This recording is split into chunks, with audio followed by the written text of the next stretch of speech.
नमस्कार। तो लोकस के पिछले वीडियो में मैं आपको बताया था कि बोर्ड में जो पांचवा क्वेश्चन होता है वो बिंदु पद से आता है और एक नंबर का होता है।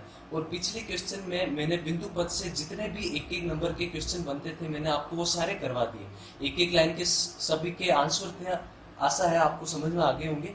अब देखिए आगे बात करते हैं कि वापस बोर्ड में जो 19वां क्वेश्चन होता है वो वापस लोकस यानी बिंदु पद का आता है। ठीक है। और ये क्वेश्चन कितने नंबर का आएगा? आपके 3 नंबर का आएगा। ठीक है। अब कहाँ कहाँ से क्वेश्चन इंपॉर्टेंट बनता है? ठीक है। 10.1 में से कौन सा इंपॉर्टेंट है, 10.2 में से कौन सा, और एग्जाम्पल में से कौन सा इंपॉर्टेंट है, और एक थ्योरम है 10.6 वो अपन को करना है। ये क्वेश्चन आप कर लो, इससे बाहर कोई भी क्वेश्चन नहीं आ रहा। 100% आप गारंटी ले लेना। ठीक है। अब देखिए क्या क्या पढ़ना है अपन को। जो एक्सरसाइज 10.1 है यानी प्रश्नावली 10.1 में छठा या सातवां दोनों क्वेश्चन एक जैसे ही है। आप एक क्वेश्चन कर लीजिए कोई, इसमें प्रमेय 10.1 लगेगा तो ये आपका हो जाएगा। उसके बाद में 10.2 में देखो बहुत इंपॉर्टेंट है ये तीसरा, चौथा, पांचवा, छठा। ठीक है। ये चारों क्वेश्चन आपके बहुत इंपॉर्टेंट है। एक और क्वेश्चन आप ले सकते हो चाहो तो इसमें दूसरा क्वेश्चन भी ऐड कर सकते हो। ठीक है। लेकिन दूसरा क्वेश्चन और एग्जाम्पल एक दोनों एक जैसे, इसलिए मैंने एग्जाम्पल एक बता दिया। आप चाहो तो ये भी कर सकते हैं, लेकिन ये चार क्वेश्चन आपके बहुत इंपॉर्टेंट है। ठीक है। और उदाहरण में उदाहरण नंबर 1 और 3 और 4। देखिए सबसे पहले जो अपन को काम करना पड़ेगा, पहले तो अपन ये दोनों क्वेश्चन करेंगे, उसके बाद सीधा अपन करेंगे प्रमेय 10.6। प्रमेय 10.6 होता है क्या है, मतलब क्या होता है, एक त्रिभुज होता है। ठीक है। ये रहा त्रिभुज। त्रिभुज की 3 मध्यकाएं होती है। मैंने आपको बताया था त्रिभुज की 3 मध्यकाएं कहाँ मिलती है, जहां पर मिलती है उसको क्या बोलते हैं, केंद्र। पीछे की वीडियो में आपको बताया था। तो इस थ्योरम में हमें सिद्ध क्या करना है कि त्रिभुज की मध्यकाएं, देखो ये त्रिभुज की मध्य आपस में कट रही है ना, तो परस्पर 2:1 में विभाजित होती है। ऐसे मध्यकाएं जहां से शुरू होती है, शीर्ष से शुरू होती है, तो वहां से तो 2 और आगे 1, वापस यहाँ से 2 वापस 1, तो ये हमें सिद्ध करना है। इसी प्रमेय पर ये उदाहरण नंबर 1 और यहाँ 10.2 का दूसरा क्वेश्चन है। जैसे कैसे आ जाएगा, जैसे मान लीजिए ए बी सी, ये मान लीजिए यहाँ पर जी, यहाँ हो गया एच। आपको एच का मान दिया होगा तो आपको ज्ञात करना है एजी का मान, ये प्रमेय के उपयोग से। ठीक है। तो यहाँ से आपके उदाहरण नंबर 1 और उदाहरण नंबर 2 हो जाएगा इस प्रमेय से। वापस देखो जो इसका 10.2 का तीसरा क्वेश्चन है वो वापस आपके प्रमेय 10.6 से होगा। ठीक है। बिल्कुल 10.6 के जैसा ही है। वापस चौथा क्वेश्चन भी 10.6 के जैसे है, खाली एक दो लाइनें आपको माइनस से चेंज करनी है। और जो ये पांचों क्वेश्चन है ना, ये दोनों 3 और 4 को मिलाकर पांचों क्वेश्चन होगा। तो आपको अगर सही तरीके से सारे क्वेश्चन करने हैं तो पहले तो ये, उसके बाद में आप सबसे पहले प्रमेय 10.6 करेंगे। तो ये पहला क्वेश्चन, ये तीसरा, चौथा, पांचवा, छठा हो जाएगा। ये एग्जाम्पल 3 और 4 दोनों एक जैसे। क्वेश्चन क्या है कि यदि त्रिभुज की 2 मध्यकाएं समान है तो सिद्ध कीजिए वो समद्विबाहु त्रिभुज है। चौथा क्वेश्चन क्या है, यदि 3 भुजाएं बराबर है तो सिद्ध कीजिए वो समबाहु त्रिभुज है।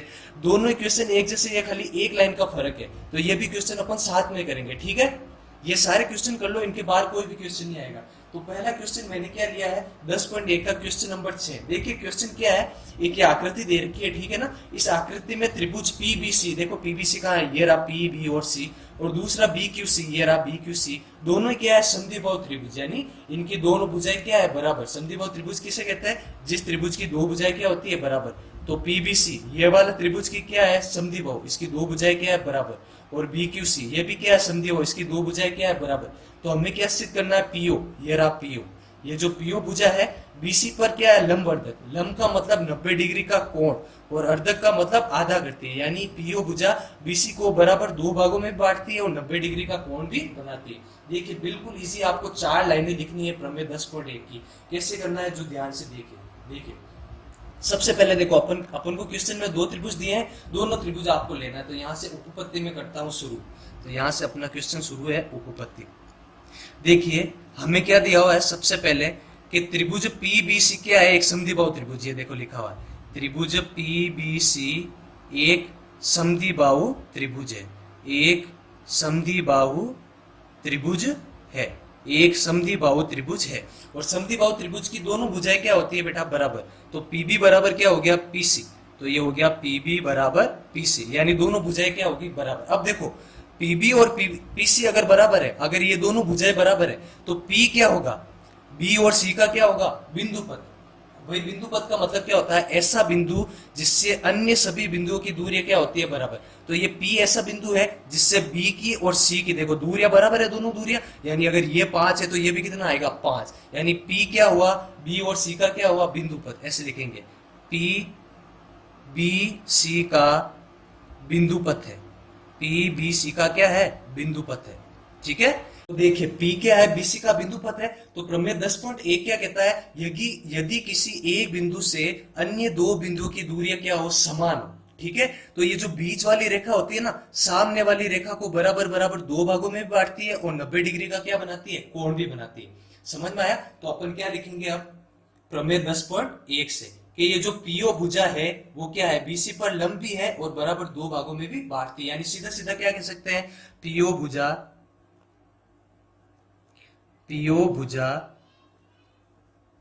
बीसी पर क्या है, लंब अर्धक है। लंब अर्धक है, लंब का मतलब 90 डिग्री का कोण और अर्धक का मतलब बराबर बराबर दो भागों में बांटती है। ये कहां से आया, ये प्रमेय 10.1 कहता है जी कि यदि एक बिंदु से दो बिंदु की दूरियां समान हो तो ये जो बीच में से शीर्ष से जो भुजा जाती है, सामने वाली भुजा का क्या करती है, लंब अर्धक। ठीक है, अब इसी प्रकार वापस देखो, सीधा लिखेंगे इसी प्रकार, वापस इसी प्रकार,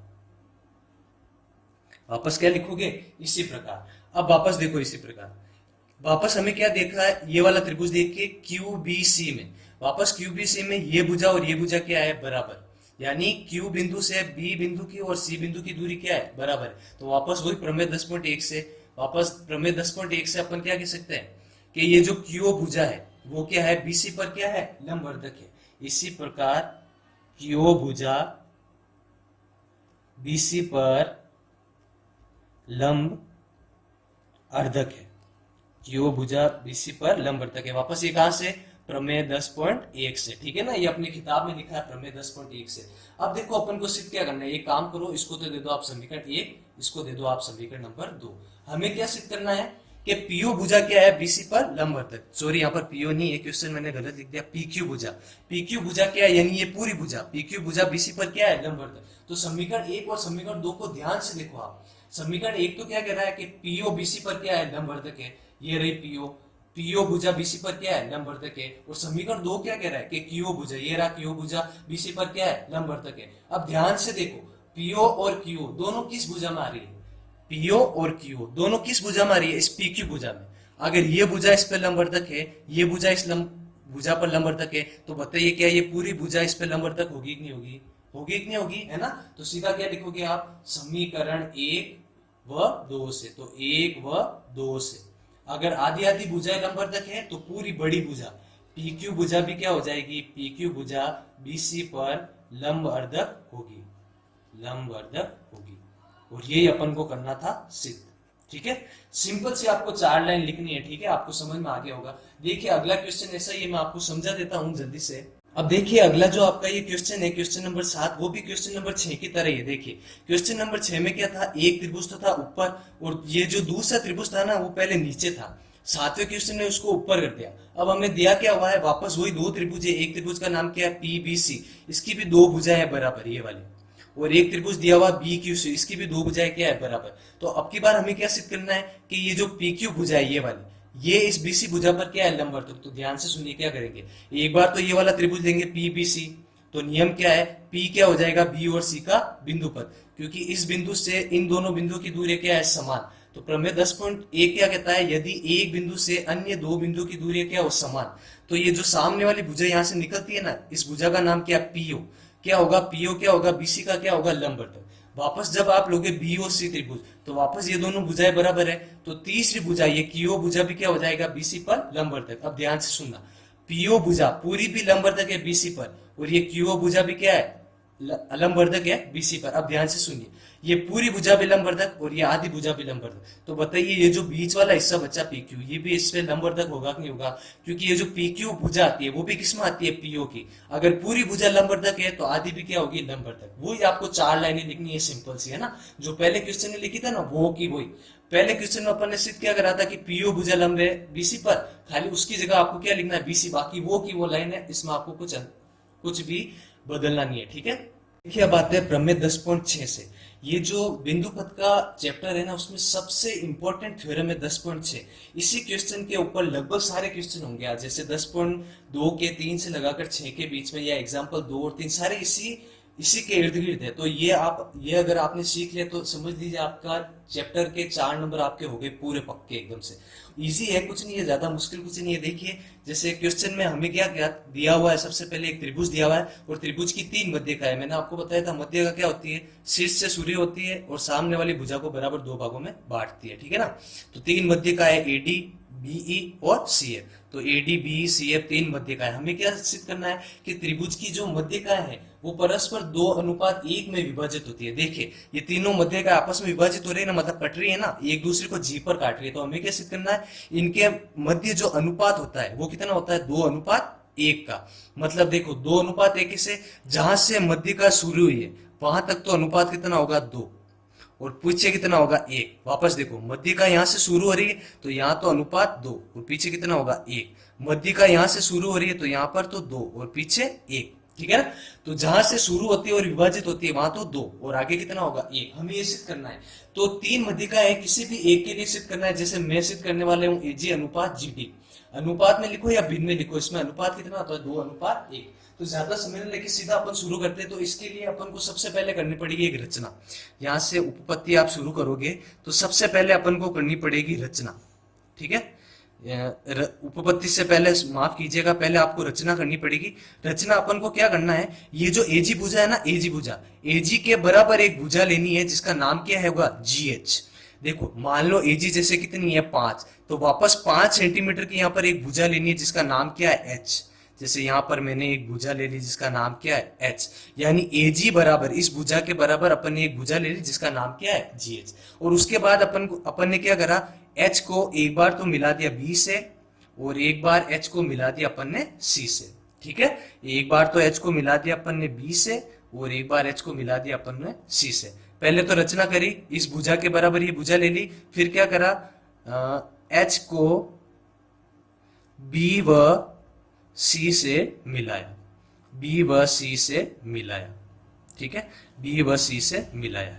अब देखो अपन को करना क्या है इस क्वेश्चन में, देखो आपको एक चतुर्भुज दिख रहा होगा इस आकृति में, देखिए ध्यान से, बी एच सी जी, ये चतुर्भुज दिख रहा है। इस चतुर्भुज को हमें क्या सिद्ध करना है, समांतर चतुर्भुज। क्योंकि समांतर चतुर्भुज का नियम क्या होता है, आमने सामने की भुजाएं बराबर और समांतर भी, और विकर्ण परस्पर क्या होता है, समद्विभाजित, यानी आपस में बराबर 2 भागों में बढ़ जाते हैं। तो अगर अपन इसको समांतर चतुर्भुज सिद्ध कर लेंगे तो ये भुजा हो जाएगी इस भुजा के बराबर और ये भुजा हो जाएगी इस भुजा के बराबर, ठीक है। तो सबसे पहले अपन को काम क्या करना है, इस चतुर्भुज को अपन को क्या बनाना है, समांतर चतुर्भुज। तो कैसे बनाएंगे, देखिए सबसे पहले हमें लेना है ये वाला त्रिभुज जिसका नाम क्या है, ए बी और एच। ये वाला त्रिभुज ए बी और एच, देखिए मैं साइड में बना देता हूं अगर आपको नहीं दिख रहा है तो, ए बी और ये एच, ये वाला ऐसे बना है, देखिए ये ऊपर ए, यहां पर बी और यहां पर क्या लिखा है, एच। यहां पर 2 मध्य बिंदु है जी और ये क्या, सॉरी या तो है एफ और यहां पर क्या लिखा हुआ, ई, ठीक है। तो अपन ने सबसे पहले अब क्या करा, यहां से उत्पत्ति अपन करेंगे शुरू, ठीक है। कौन सा त्रिभुज लिया अपन ने, त्रिभुज ए बी एच से, अपन ने ले लिया त्रिभुज ए बी एच से। अब इस त्रिभुज में ध्यान से देखिए, ये जो एफ बिंदु है, ये एफ बिंदु क्या है, ए बी का क्या है, मध्य बिंदु। एफ क्या है, ए बी का मध्य बिंदु, एफ है ए बी का मध्य बिंदु। अब एफ ए बी का मध्य बिंदु कैसे, इसका कारण भी लिखना है। एफ ए बी का मध्य बिंदु क्योंकि देखिए सी एफ क्या है, मध्य का है, ठीक है। और मध्यिका का काम क्या है, सामने वाली भुजा को बराबर 2 भागों में बांटना। अगर ये भुजा इस भुजा को बराबर 2 भागों में बांट रही है तो एफ इसका क्या हुआ, मध्य बिंदु हुआ। समझो ये पहले कितनी थी, 10, इस भुजा ने इसको क्या करा, 5 और 5 2 भागों में बांट दिया, ठीक है। यानी यहां से तो ये है 5 और यहां से इधर ये कितनी है, 5। तो एफ क्या हुआ, इसका मध्य बिंदु हुआ ना। मध्य बिंदु क्या हुआ, क्योंकि सी एफ क्या है, ए बी की मध्य का, क्योंकि सी एफ ए बी की क्या है, ए बी की मध्य का। सी एफ ए बी की क्या है अपने पास, मध्य का। समझ में आया ना, एफ क्या है, इस ए बी का मध्य बिंदु है, क्योंकि सी एफ ए बी की क्या है, मध्य का। वापस देखिए इसी प्रकार ई क्या है, ए एच का मध्य बिंदु। वापस ई ए एच का क्या है, मध्य बिंदु। ई ए एच का क्या है, मध्य बिंदु। ई ए एच का मध्य बिंदु क्या है बताओ भाई, ये सॉरी ई नहीं, यहां पर जी लिखा है, अपन ने ये वाला त्रिभुज लिया है तो यहां पर एफ और यहां पर है जी। तो जी क्या है, ए एच का मध्य बिंदु। अब जी एच का मध्य बिंदु क्या है बताइए, क्योंकि अपन ने रचना करी है, देखिए ए जी और जी एच क्या है बराबर, ये एजी भुजा और जीएच भुजा क्या है बराबर। अगर ये दोनों भुजाएं बराबर है यानी जी इसका क्या हुआ मध्य बिंदु इस पूरी भुजा का, ठीक है ना। मतलब ये भी कितनी है 5, ये भी कितनी है 5, तो जी इसका क्या हुआ मध्य बिंदु। ये दोनों बराबर क्यों है, क्योंकि एजी बराबर क्या है जीएच। वापस देख लीजिए आपको समझ में नहीं आया तो, एफ क्या है एबी का मध्य बिंदु, ये एफ इस एबी भुजा का क्या है मध्य बिंदु, क्योंकि सी एफ इसकी क्या है मध्य का। वापस जी क्या है ए एच का मध्य बिंदु, ठीक है। क्यों, क्योंकि एजी बराबर क्या है जीएच, अपन ने क्या करी थी रचना करी थी। ये कहां से आया रचना से, क्या है अपने पास रचना से। अब ध्यान देखिए एबीएस त्रिभुज में एफ भी मध्य बिंदु और जी भी क्या है मध्य बिंदु। तो आपके क्लास 9th का एक नियम होता है मध्य बिंदु प्रमेय के, दो मध्य बिंदु से मिलकर बनने वाली रेखा, दो मध्य बिंदु से मिलकर बनने वाली रेखा सामने वाली भुजा की आधी भी होती है और समांतर भी होती है। अब आधी का तो अपने कोई मतलब है नहीं, अपन को इसको बनाना है समांतर चतुर्भुज, तो क्या लेंगे दो मध्य बिंदु से मिलकर बनने वाली रेखा सामने वाली भुजा के क्या होती है समांतर। तो एफ जी समांतर क्या हो जाएगा बी एच। ये कहां से आया मध्य बिंदु प्रमेय से, ये अपन के पास कहां से आया मध्य बिंदु प्रमेय से। समझ में आ गया, इसको दे दो आप समीकरण नंबर 1। अब देखो जैसे अपन ने क्या लिखा है एफ जी समांतर क्या हो गया बी एच। देखो एफ जी कहां पर है, ये रही एफ जी, ये तो है एफ जी, और बी एच कहां पर, ये रही बी एच, ये दोनों समांतर है। अब देखो समांतर होना और बराबर होने में अंतर है। बराबर होने का मतलब क्या है, अगर एक भुजा 10 है तो दूसरी भुजा भी क्या होगी 10, और समांतर होने का मतलब क्या है कि दो रेखाएं आपस में कभी भी नहीं काटती। अब ध्यान से देखना, अगर ये दोनों रेखाएं आपस में कभी भी नहीं काटेगी एफ जी और बी एच, तो देखिए एफ जी किस भुजा में आ रही है, एफ जी भुजा में ये जीसी भुजा भी आ रही है, जीसी भुजा। अगर ये भुजा इस भुजा को कभी भी नहीं काटेगी तो क्या ये जीसी भुजा इस भुजा को कभी काटेगी क्या, सोच के देखिए। इसको आगे बढ़ाइए एक बार और इसको आगे बढ़ाइए, क्या ये दोनों एक दूसरे को काटेगी। तो अगर आधी भुजा समांतर है तो आगे वाली आधी भुजा भी क्या होगी समांतर। समझ में आया, तो अपन क्या लिखेंगे, अगर ये दोनों समांतर है तो जीसी समांतर भी क्या होगा बी एच, तो जीसी समांतर भी क्या हो गया बी एच, ठीक है। इसको दीजिए आप समीकरण नंबर 1। समझ में आ गया, अगर आधी भुजाएं समांतर तो बाकी की आधी भुजा भी क्या होगी समांतर, और पूरी भुजा भी क्या होगी समांतर, ठीक है। आप कुछ भी लिख सकते हो। अब जैसे देखो, जैसे अपन ने ये वाला त्रिभुज लिया तो कौन सी दो भुजाएं बराबर रही, ये भुजा और ये भुजा, ये दोनों भुजा क्या होगी समांतर, ये वाली भुजा और ये वाली भुजा क्या होगी समांतर। तो इस बार लीजिए, अब की बार ये वाला त्रिभुज लोगे आप, इसका नाम क्या है ए एच और सी। तो अब की बार कौन सी भुजाएं समांतर हो जाएगी, पहले तो होगी ये जी समांतर सी एच, तो आधी भुजा समांतर है तो आगे वाले भी क्या हो जाएगी आधी बराबर। तो सीधा आप लिख सकते हो इसी प्रकार जैसे अपन ने ये दोनों भुजाएं क्या करी समांतर, वैसे ये दोनों भुजाएं भी क्या हो जाएगी समांतर। तो क्या लिखोगे बी जी समांतर क्या हो जाएगा सी एच। इसको दे दो समीकरण नंबर 2। भाई अपन ने एक बार निकाल दिया कि ये रेखा और ये रेखा क्या है समांतर, तो अगली बार लिखने की जरूरत नहीं है, सीधा लिखो इसी प्रकार वापस ये और ये क्या हो जाएगी समांतर। अब ये चतुर्भुज ध्यान से देखिए बी एच सी जी, ये भुजा तो है इसके समांतर और ये भुजा है इसके समांतर। तो जिस चतुर्भुज की आमने सामने की भुजाएं क्या होती है समांतर, वो क्या कहलाता है समांतर चतुर्भुज। तो ये जो चतुर्भुज है बी एच सी जी, ये क्या होगा ये समांतर चतुर्भुज। अतः आप क्या लिखोगे, अतः बी एच सी जी एक समांतर चतुर्भुज है, एक समांतर चतुर्भुज है, ठीक है ना। जिसकी आमने सामने की भुजाएं क्या हो समांतर, जिसकी आमने सामने की भुजाएं क्या हो समांतर, वो क्या कहलाता है समांतर चतुर्भुज। और समांतर चतुर्भुज का एक और नियम क्या होता है कि विकर्ण परस्पर क्या करते हैं संधिभाजी, यानी विकर्ण आपस में क्या हो जाते हैं बराबर। ये विकर्ण जीडी विकर्ण किसके बराबर हो जाएगा डीएच के। तो क्या लिखोगे जीडी बराबर क्या हो जाएगा डीएच, जीडी बराबर क्या हो जाएगा डीएच। ये कहां से आया भाई, समांतर चतुर्भुज का ये नियम होता है 8th क्लास में अगर आपने पढ़ा हो तो, समांतर चतुर्भुज के नियम से जीडी बराबर क्या हो गया डीएच हो गया, ठीक है ना। अब देखिए वापस ध्यान से देखिए, शुरू में अपन ने एक रचना की थी, शुरू में अपन ने क्या रचना की थी कि एजी और जीएच का मान क्या है बराबर। इसको एक बार वापस लिखिए आप नीचे कि एजी और जीएच का मान अपने पास क्या है बराबर, एजी बराबर क्या है जीएच, ठीक है। देखिए अपन को सिद्ध क्या करना है कि एजी और जीडी में अनुपात कितना है 2:1। तो एजी तो हमें चाहिए, देखिए यहाँ पर एजी तो हमें चाहिए, हमें क्या नहीं चाहिए जीएच, तो जीएच को हटा दो। अब चित्र में ध्यान से देखो जीएच बनती कैसे, ये रही जीएच। जीएच भुजा कैसे बनती है, जीडी और डीएच को जोड़ने पर, ठीक है ना। एजी भुजा, ये अपनी जो जीएच भुजा है, जीएच भुजा कैसे बनती है भाई, वापस देखो जीएच भुजा, ये रही जीएच भुजा, जीडी और डीएच को जोड़ने पर। तो अपन जीएच की जगह क्या लिख सकते हैं, जी डी प्लस डीएच। क्या लिख दिया अपन ने, जी डी प्लस डीएच। वापस क्वेश्चन की तरफ देखो, एजी आ गया, जीडी आ गया। देखो अपन को एजी पे चाहिए और जीडी पे चाहिए, तो अपन के पास ज्यादा क्या आ रहा है, डीएच। तो इस डीएच को अपन को हटाना पड़ेगा। देखो अभी अपन ने सिद्ध करा है डीएच किसके बराबर है, जीडी के बराबर। तो यहां से डीएच को हटा दो और डीएच की जगह वापस क्या लिख दो, जीडी। जीडी और वापस डीएच भी किसके बराबर है, जीडी के बराबर। ठीक है ना। एजी का एजी, जीडी में जीडी जोड़ोगे, जीडी कितनी बार हो गया भाई, 2 बार जीडी। ठीक है। हमें ज्ञात क्या करना है, एजी और जीडी का अनुपात, वही ज्ञात करना है ना। देखो ऊपर क्या लिखा है, हमें ज्ञात करना है एजी और जीडी में अनुपात कितना, 2:1। तो एजी तो रहेगा इधर, ध्यान से देखना, एजी का तो हो गया एजी, है ना। यहां से ये जीडी है गुणे में, इधर आया किसमें हो जाएगा, भाग में, है ना। इधर आएगा किसमें हो जाएगा, भाग में, तो जीडी। और उधर क्या बचा है, 2। अब 2 के नीचे कुछ नहीं है, 1 मान सकते हो, 1। तो यानी क्या आ गया, एजी और जीडी में अनुपात कितना आ गया, 2:1 का। समझ में आया। वापस जल्दी से देख लो अपन ने क्या करा है एक बार, ताकि आपको समझ में आ जाए। हमें सिद्ध करना है कि मध्यकाओं के मध्य अनुपात कितना होता है, 2:1 का। तो सबसे पहले रचना करी अपन ने, क्या करा, ये जितनी एजी है, एजी के बराबर एक भुजा ली जिसका नाम क्या है, जीएच। तो क्या लिखा, एजी बराबर जीएच। फिर हमने क्या करा, इस एच भुजा को बी और सी से मिला लिया, ताकि ये चतुर्भुज आपको मिल जाए बी एच सी जी। अब हमें सिद्ध क्या करना है, ये जो चतुर्भुज बना है बी एच सी जी, इसको सिद्ध करना है ये क्या है, एक समांतर चतुर्भुज।